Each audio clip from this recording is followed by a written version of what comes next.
ሙስሊሞችን ኢትዮጵያውያን በእንግድነት ተቀብለናል።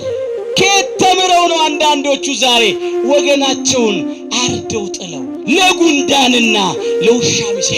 ከዚህ በላይ ምን መከራ ይምጣ? ከዚህ በላይ ምን ፈተና ይምጣ? ከዚህ በላይ ምን የሚያስጨንቅ ነገር እንድናይ እንድንሰማ ነው የምንጠብቀው? ኧረ እባካችሁ እግዚአብሔር በቃችሁ እንዲለን እንላለን። የፈጠረው አምላኩ ይውሰደው እንጂ አይኔ እያየ ቢላዋ አንገቱ ላይ አያርፍም። ለእንስሳት ነፍስ እንኳን የምንራራኩን አሁን ቤት ውስጥ ዶሮ ሲታረድ በግ ሲታረድ ለበዓል እንደው በሙሉ አይናችን ለማየት እንሳሳለን። አንችልም። ቃየናውያን ሰይጣን ካደረባቸው የተማሩ ወንድሞቻቸው የዋሆቹን አቤላውያንን እየገደሉ ነው ያሉት። ወገኖቻችን እንደ ቅጠል እየረገፉ ነው። በቃችሁ ይበለን። በስመ አብ ወወልድ ወመንፈስ ቅዱስ አሃዱ አምላክ አሜን። በመከራ ቀን ጥራኝ አድንህም አለው። የዳዊት መዝሙር 49 ቁጥር 15። ብዙዎች በመከራቸው ቀን እግዚአብሔርን ጠርተውት እግዚአብሔር ከመከራቸው አድኗቸዋል።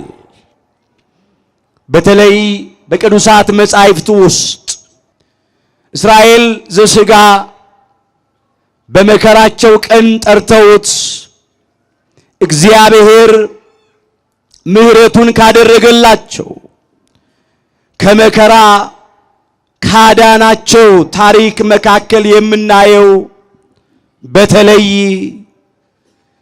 በኃጢአታቸውና በበደላቸው ምክንያት በሶስት ታላላቅ መከራዎች በተጨነቁበት ወገኖቻቸውን ባጡበት የተረፉትም ተሰደው ባቢሎን በወረዱበት ጊዜ እግዚአብሔርን ተማጽነውት እንዴት አድርጎ እንዳዳናቸው ነው።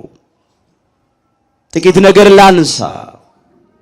ሕዝበ እግዚአብሔር እስራኤል ዘሥጋ በኢየሩሳሌም ምድር በሚኖርበት ጊዜ ከአምልኮተ እግዚአብሔር ወጥተው ጣዖታትን አመለኩ። ከገቢረ ጽድቅ ወጥተው ኃጢአትን ሰሩ። እግዚአብሔርም መልካሙን ነገር ከለከላቸው። በሕዝቡ መካከል ክፉዎች ሰዎች ተገኝተዋልና። ሁልጊዜ እንደዚህ ይሆናል ወገኖቼ። በሕዝቡ መካከል ክፉ ሰዎች ሲገኙ መልካም ነገር ከኛ ይርቃል፣ በጎውን ነገር እናጣለን። ዘመናችን የመከራና የጭንቅ ይሆናል። ትንቢተ ኤርምያስ ምዕራፍ 5 ቁጥር 25 ጀምሮ የተመዘገበውን ኃይለ ቃል እንመልከተው። በደላችሁ እነዚህን አስቀርታለች ይላል፣ ኃጢአታችሁም መልካምን ነገር ከለከለቻችሁ ነው የሚለው። ለምን? በሕዝቤ መካከል ክፉዎች ሰዎች ተገኝተዋል ይላል። በሕዝቡ መካከል በእግዚአብሔር ሕዝብ መካከል ክፉ ሰዎች ስለተገኙ ከበደላቸውና ከኃጢአታቸው የተነሳ መልካም ነገር አጡ፣ በጎ ነገር ተከለከሉ። ዘመናቸው የመከራ ሆነ። ብዙዎቹ በከለዳውያን ሰይፍ አለቁ። ባቢሎናውያን ገቡ፣ በሰይፍ ከእስራኤል ወገን ብዙዎቹን ገደሉ። ከሰይፍ የተረፉት በረሃብ አለቁ፣ እንደ ቅጠል ረገፉ። ከረሃብ የተረፉት ደግሞ በበሽታ ተቀሰፉ። ዘር ፈጽሞ እንዳይጠፋ እግዚአብሔር ስለ ስሙ ብሎ ስለ ወዳጆቹ ስለ ባለሟሎቹ ስለ አባቶቻቸው ስለ አባቶቻችን ስለነ አብርሃም ስለነ ይስሐቅ እስራኤል ተብሎ ስለተጠራው ስለ ያዕቆብ ብሎ ጥቂቶች እንዲተርፉ አደረገ። ተማርከው ባቢሎን ወረዱ። 70 ዘመን ሙሉ በባቢሎን ምድር መከራ ስቃይ አዩ። አስተውሉ ወገኖቼ። ያን ጊዜ አጥብቀው ወደ እግዚአብሔር ጮኹ።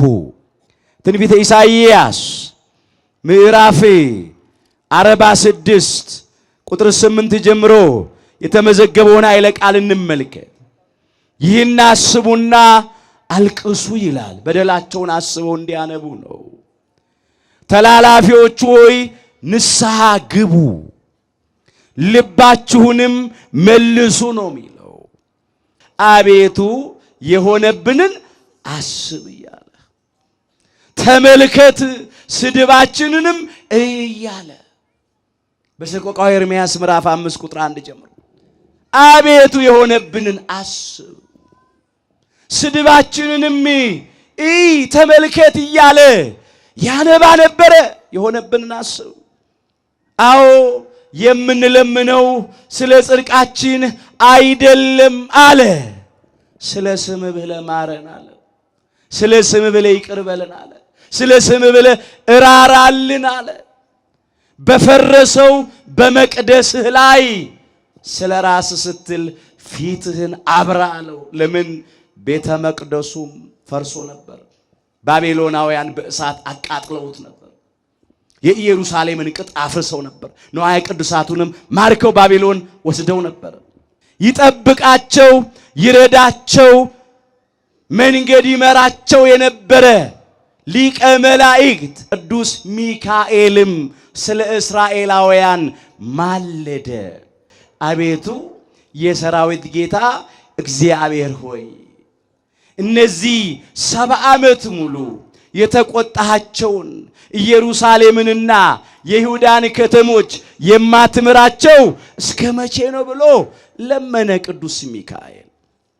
በትንቢተ ዘካርያስ ምዕራፍ 1 ቁጥር 12 ላይ ቃል ተመዝግቧል። አምላካችን እግዚአብሔር የመልአኩ የቅዱስ ሚካኤልን ምልጃ ተቀበለ። ወደ ኢየሩሳሌም በምህረት ተመልሻለሁ፣ የፈረሰው ቤቴ ይሰራል፣ ሕዝቤንም አጽናናለሁ፣ ከመከራም አድናለሁ አለ። ክብር ምስጋና ይግባው አምላካችን እግዚአብሔር። አሁን ወደ ራሳችን እንምጣ። ታሪኩ እዚያ ይብቃል። ኢትዮጵያውያን ዛሬስ በመከራ ውስጥ አይደል ያለ ነው? በችግር ውስጥ አይደል ያለ ነው? አይነቱ ሊለያይ ይችላል፣ መጠኑ ሊለያይ ይችላል። ግን በመከራ ተከበናል፣ በፈተና ተከበናል። ሁሉ እየተፈራረቀብን ነው። ሰይፍ ነው እንዴ? ሌላ ከውጭ ሳይመጣ ወራሪ ሳይመጣ ጠላት ሳይመጣ ይሄው እርስ በርሳችን እየተባላን ነው፣ እየተጣላን ነው።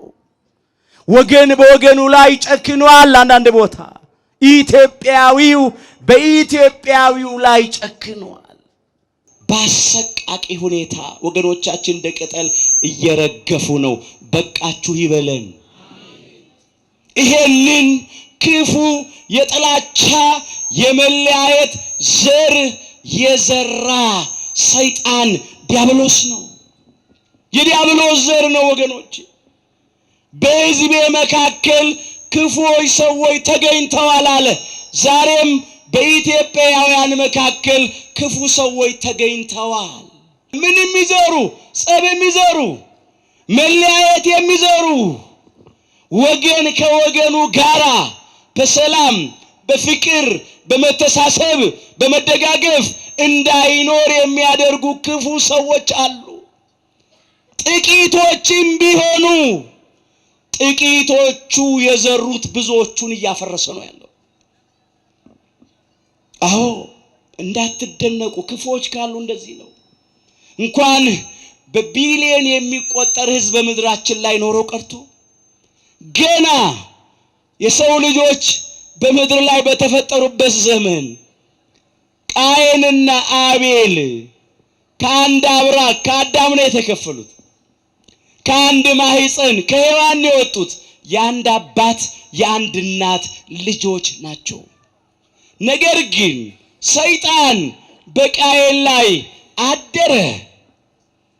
ቃየን ከሰይጣን ተምሮ ወንድሙ አቤልን ጠላው፣ ተመቀኘው። ከዚያም ወንድሙ አቤልን በድንጋይ ወግሮ ገደለው። አስተውሉ፣ የአንድ አባት የአንድ እናት ልጆች። አቤል በየዋህነቱ በግፍ ተገደለ። ሁላችን የምናውቀው ታሪክ ነው። ዛሬም ቃየናውያን ሰይጣን ካደረባቸው የተማሩ ወንድሞቻቸው የዋሆቹን አቤላውያንን እየገደሉ ነው ያሉት። ጽድቅን የማያደርግና ወንድሙን የማይወድ ከእግዚአብሔር አይደለም ይላል አምላካችን እግዚአብሔር። ለዘመኑ ቃየናውያን በወንድም በእህቶቻቸው ደም ለሚታጠቡት ልቡና ይስጥልን። ይህ አልነበረም አባቶቻችን እናቶቻችን የሚታወቁት። ኢትዮጵያ የምትታወቀው እንግዳ በመቀበል ነው። ቤተ እስራኤልን ተቀብለናል እኮ ኢትዮጵያውያን። በሰሜኑ ኢትዮጵያ በጎንደር አካባቢ አሉ እስካሁን ድረስ። የተወሰኑት ተመልሰዋል። ተስዓቱ ቅዱሳንን 9 ቅዱሳንን ተቀብለናል። ይሄም ብቻ አይደለም፣ አረማውያንን፣ ሙስሊሞችን፣ ኢትዮጵያውያን በእንግድነት ተቀብለናል። የሚበላ የሚጠጣ አቅርበው ቤት ያፈራውን ብለው ተንበርክከው አደግድገው የእንግዶችን እግር አጥበው መኝታቸውን ለእንግዶች ለቀው እነሱ መሬት ላይ ወለል ላይ ተኝተዋል። ርስታቸውን ቆርሰው አካፍለዋል። ይሄም ሀገራችሁ ነው ኑሩ ብለው በሃይማኖት የማይመስሏቸው ቋንቋቸውን የማያውቁት በቆዳ ቀለም የማይመስሏቸውን ሰዎች ስለሆኑ ብቻ አክብረው ተቀብለዋል። ዛሬ ወገኖቼ ያ መልካችን የት ሄደ? ለእንስሳት ነፍስ እንኳን የምንራራ እኮ ነን። አሁን ቤት ውስጥ ዶሮ ሲታረድ በግ ሲታረድ ለበዓል እንደው በሙሉ አይናችን ለማየት እንሳሳለን እኮ አንችልም። አሁን ቤት ውስጥ ያደገ ዶሮ ካለ አርዶ ለመብላት ይከብዳል። እንዲህ ያሉ አንዳንድ እናቶች ይህንንማ ከልጆቼ እንዳንዱ ነው ማየው። ጥሬ እየበተንኩለት እየቆረጠመ ውሃ እያቀረብኩለት እየጠጣ በእጄ እየበላ እየጠጣን ያደገው የፈጠረው አምላኩ ይውሰደው እንጂ አይኔ እያየ ቢላዋ አንገቱ ላይ አያርፍም ይላል። በዚያ ፋንታ ከገበያ ሌላ ዶሮ ገዝተው ለበዓሉ አርደው ይበላሉ። ያንን ግን አይነኩም። ለዶሮ የሚያዝኑ የሚራሩ ኢትዮጵያውያን ዛሬ አንዳንዶቹ ለምንድን ነው በወገናቸው ላይ ጨከኑት? እግዚአብሔር ባሪያውና በመልኩ በፈጠረው በወገናቸው በሰው ላይ እንደጨከኑ መተኪያ የሌለው የሰው ሕይወት በጣም እጅግ እኮ ያሳዝናል ወገኖች። ሰዎች ሲያርፉ በስጋ ሲያንቀላፉ ሲሞቱ ወደ መቃብር ስፍራ ሲወሰዱ ወደ ቤተ ክርስቲያን ቁጭ ካልን እኮ አስከሬን ሲያልፍ ከመቀመጫችን ተነስተን አክብረን ቆመን ነው የምንሸኘው። አስከሬን ቆመን የምንሸኝ ኢትዮጵያውያን ከየት ተምረው ነው አንዳንዶቹ ዛሬ ወገናቸውን አርደው ጥለው ለጉንዳንና ለውሻ የሚሰጡት? ከዚህ በላይ ምን መከራ ይምጣ? ከዚህ በላይ ምን ፈተና ይምጣ? ከዚህ በላይ ምን የሚያስጨንቅ ነገር እንድናይ እንድንሰማ ነው የምንጠብቀው? ኧረ እባካችሁ እግዚአብሔር በቃችሁ እንዲለን እንለምን። እባካችሁ ወደ እግዚአብሔር እንጣራ፣ ወደ እግዚአብሔር እናልቅስ፣ እናንባ። ይሄ እኮ ከባድ ነው ወገኖች። ክፉዎች የዘሩት ዘር በትውልዱ ልቡና ላይ ከፍቅር ይልቅ ጸብና ክርክር፣ ከመስማማት ይልቅ መለያየት፣ ከመደጋገፍ ይልቅ መነቃቀፍ፣ ከይቅርታ ይልቅ ቂም በቀለኝነት ስለተዘራ የዛ ውጤት ነው የተዘራው ነው የበቀለው። የተዘራው በቅሎ እየታጨደ ነው። እየበላ ነው ሳይሆን እየበላን ያለው። የአንድ ሰው ሕይወት ስለምን ይጥፋ? እንዲህ ባለ ሁኔታ እግዚአብሔር በቃችሁ ይበለን። አሁን እሱ ይማረን፣ እሱ ይራራልን። በመከራ ቀን ጥራኝ አድንህም አለው ነው ያለው። እንጣራ። እግዚአብሔርን ጠርቶ እግዚአብሔር ያልሰማው ሰው የለም። እግዚአብሔርን አምኖ ያፈረ ሰው የለም። ከእግዚአብሔር ለምኖ ያልተቀበለ ሰው የለም። እግዚአብሔር ይሰማናል። እግዚአብሔር ይለምንናል። እግዚአብሔር ከዚህ መከራ ያድንናል። በሰይፍ እያለቅን በመበላላት በመለያየት የተዳፈነ እሳት አለ በየቦታው። አሁን ይህም ብቻ አይደለም፣ በረሃብም እያለቅን ኑሮ ተወዷል፣ ከብዶናል። አሁንም ለማኞች ነን። ችግር ውስጥ ነው ያለነው። ወገኖቻችን እያጣን ነው። በዚህ በበሽታ የሚያልቁ ወገኖች አሉን፣ በቸነፈር በደዌ ስደተኞች ወገኖች አሉን። ያልፍልናል ብለው መንገድ ላይ ያለፈባቸው፣ በድንበር ጠባቂዎች የተገደሉ፣ በአራዊት የተበሉ፣ በመርከብ ተሳፍረው ባህር ሊያቋርጡ ሲሉ እዚያ የሰጠሙ፣ በበረሃ ውስጥ የተደፈኑ፣ በረሃብ በጥም ያለቁ፣ አሸዋ የደፈናቸው፣ በቁማቸው ኩላሊታቸውን አይናቸውን እያወጡ በግፍ የገደሏቸው፣ በየወህኒ ቤቱ የሚማቅቁ፣ ለሀገሩ እንግዳ ለሰውም ባዳ ሆነው ገና ህዝባችን ስደተኛ ነው። አሁን በመከራችን ቀን እግዚአብሔርን እንጥራው። እግዚአብሔርን መሸሸጊያ እናድርገው፣ መጠጊያ እናድርገው። እሱ ነው የማይተወን፣ እሱ ነው የማይጥለን፣ እሱ ነው የማይረሳን፣ እርሱ ነው የማይጨክንብን። አንዳንድ ሰዎችማ ጥለውናል፣ ትተውናል፣ ጨክነውብናል። ወገኖቻችን እኮ በተወለዱበት፣ እትብታቸው በተቀበረበት፣ ተምረው ባደጉበት፣ ሰርተው ባገኙበት፣ አርሰው ባመረቱበት፣ ነግደው ባተረፉበት፣ ተድረው ወልደው በከበዱበት፣ ብዙ የትውልድ ሐረግ ባስቆጠሩበት ምድር እኮ ነው ውጡ የተባሉ። ሌላ ሀገር የላቸው ኢትዮጵያውያን የት ይሄዳሉ? መቼስ ጤነኛ አእምሮ ያለው ሰው፣ ህሊና ያለው ሰው በወገኑ ላይ እንዲህ አያደርግም። ህሊና ማጣት ነው። አሁንም ህሊና ይስጣቸው። ህሊና ማጣት። እግዚአብሔር ግን መልካም ነው። በመከራ ቀን መሸሸጊያ ነው። ትንቢተ ናሆም ምዕራፍ 1 ቁጥር 7 ላይ ተመዝግቧል። በቃ ወደ እሱ እንጠጋ፣ ከልብ ተመልሰን በእጃችን ያለውን ግፍ አስወግደን ንስሐ ገብተን ነው። እንደው በልማድ ብቻ አይደለም ጸሎቱ፣ በልማድ ብቻ አይደለም መመላለሱ።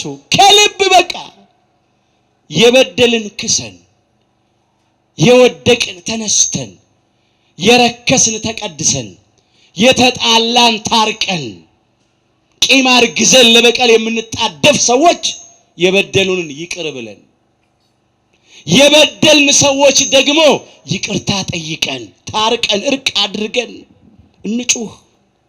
ያኔ እግዚአብሔር ይለምነናል። ያኔ እግዚአብሔር ይሰማናል።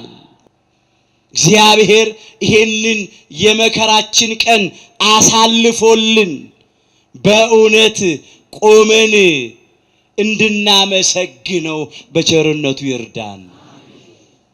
ሁላችንም ከትንሽ እስከ ትልቅ እንጸልይ፣ እንጩህ፣ እንማጸን። በቃ ወደ ቤቱ እንግባ። ወደ እስክንጠፋ አንጠብቅ፣ እስክናልቅ አንጠብቅ። ይሄ የቁጣ ቀን፣ ይሄ የመከራ ቀን፣ ይሄ ስቃይ ቀን እስኪያልፍ ድረስ እንግባ። አንድ ቃል እንመልከትና ይበቃናል። ሕዝቤ ሆይ ይላል ወደ ቤትህ ግባ ይላል። ወደ የት ግባ? ወደ ቤትህ ግባ። ወደ እግዚአብሔር ቤት እንግባ። ቤት የተባለው ቤታችን የእግዚአብሔር ቤት ነው። አዎ ለአምልኮቱ ምን እንበረከክበት፣ ለክብሩ የምንዘምርበት፣ የቃል ኪዳኑ ታቦት ያለበት፣ አማናዊ ቅዱስ ሥጋውና ክቡር ደሙ የሚፈተትበት፣ ኪዳኑ የሚደርስበት፣ ቅዳሴው የሚቀደስበት፣ ሰዓታቱ የሚቆምበት፣ ማህሌቱ የሚደርስበት፣ ቃለ እግዚአብሔሩ የሚነገርበት፣ ስብሐተ እግዚአብሔሩ የሚፈስበት፣ እንባችን የሚታበስበት፣ የኃጢአታችን ስርየት የምናገኝበት የሰማይ ደጅ የተባለ የጸጋው ግምጃ ቤት፣ የበረከት ቤት፣ የእግዚአብሔር ቤት። ዛሬም እኮ ብዙዎች ወገኖቻችን እየተሸሸጉ የሚያመልጡት በእግዚአብሔር ቤት እኮ ነው። ቤታቸው ንብረታቸው እየተቃጠለ ሲያሳድዷቸው እግዚአብሔርን መጠጊያ አደረጉ፣ እግዚአብሔርም አዳናቸው። ዛሬም ከልብ ወደ ቤቱ መግባት ከልብ ነው፣ በእግር ብቻ አይደለም። ትንቢተ ኢሳይያስ ምዕራፍ 26 ቁጥር 20 ላይ ተመዝግቧል። ሕዝቤ ሆይ ይላል ና ወደ ቤትህ ግባ ነው የሚለው። ደጅህን በኋላ ዝጋ፣ ቁጣ እስኪያልፍ ድረስ ጥቂት ጊዜ ተሸሸግ ነው የሚለው። አዎ ወደ ቤቱ እንግባና በዚህ በመከራ ቀናችን በችግራችን ጊዜ እግዚአብሔርን እንጣራ። ለሰው የማይቻለው ለእግዚአብሔር ይቻለዋል። ለእግዚአብሔር የሚሳነው ነገር የለም። ካመንበት እግዚአብሔር አሳልፎ አይሰጠንም። ጥቂት የመከራ ጥቂት የፈተና ጥቂት የችግር ጊዜ ሊኖር ይችላል። ነገር ግን ተስፋ አንቁረጥ። እግዚአብሔር ጨለማችንን ያበራዋል። ለእርሱ በደመና ውስጥም ቀስተ ደመና አለው። በወጀብና በአውሎ ነፋስም ውስጥ መንገድ አለው። በመከራ ቀን ጥራኝ አድንህም አለው፣ አንተም ታከብረኛለህ ያለው መዝሙር 49 ቁጥር 15 ላይ በግል ሕይወታችን በማህበራዊ ሕይወታችን ካለብን ከማንኛውም ጭንቀት፣ መከራ፣ ችግር ሁሉ እግዚአብሔር ሁላችንን ያውጣን። አሁን የልቡና ትንሣኤ ተነስተን እግዚአብሔርን ከልብ እንጣራ። እውነተኛው ሰላም፣ እውነተኛው እረፍት፣ እውነተኛ ደስታና እርካታ ከእግዚአብሔር ነው። ከሱ እንጠብቅ። እግዚአብሔር አምላካችን የሁላችንን መጨረሻ በቸርነቱ ያሳምርልን።